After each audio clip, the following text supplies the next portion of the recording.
വീര സവർക്കറുടെ പേരിൽ ഉള്ള ഒരു അവാർഡും പാർട്ടി സ്വീകരിക്കാൻ പാടില്ല. കാരണം സവർക്കർ ബ്രിട്ടീഷുകാർക്ക് മാപ്പ് എഴുതി കൊടുത്തു പോയാണ്.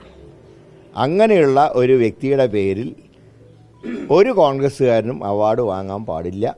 അത് പാർട്ടിക്ക് ഒരവമാനം ഉണ്ടാക്കും. ശശി തരൂർ അത് ചെയ്യും എന്ന് ഞാൻ പ്രതീക്ഷിക്കുന്നില്ല.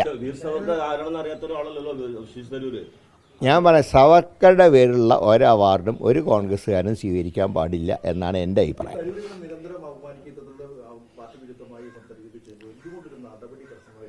ഏതായാലും കാത്തിരിക്കുക. ഇന്നലെ ഏതായാലും അദ്ദേഹം വന്നു.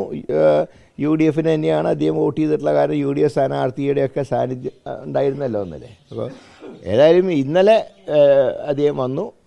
പാർലമെൻറ്റിൻ്റെ ഇടയിൽ തിരക്കിലും വന്ന് അദ്ദേഹം കോൺഗ്രസ്സിന് വോട്ട് ചെയ്യുമ്പോൾ സ്വാഭാവികമായിട്ടും അദ്ദേഹം കോൺഗ്രസ്സിന് പുറത്തു പോകാൻ ആഗ്രഹിക്കുന്നില്ല എന്നാണല്ലോ വ്യക്തമാകുന്നത്. പക്ഷേ സവർക്കറുടെ പേരിൽ ഒരു അവാർഡ് സ്വീകരിക്കാൻ പാടില്ല.